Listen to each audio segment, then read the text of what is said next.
હા હા તો બસ તો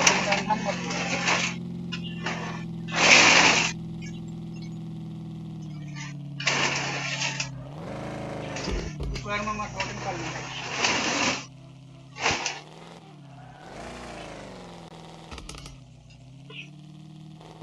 बड़ा पंखा पलट अरे सेठ को एक दिन बोला था मैं वो पेट पड़ा है सब भर लो 4-5 बोरा है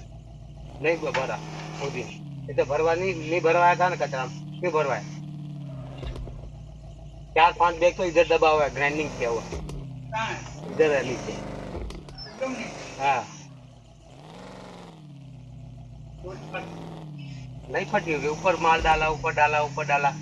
ये बीज पड़ी ना इससे नीचे है सर बाल ऊपर डाल दिए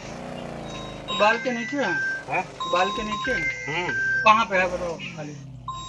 इधर है लेकिन कहाँ डाला था नहीं ये सीधे ना इससे नीचे है 4-5 बोरी चलो देखते हैं हेलो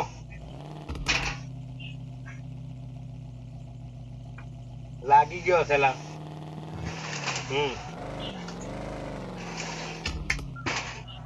લાગી ગયો હશે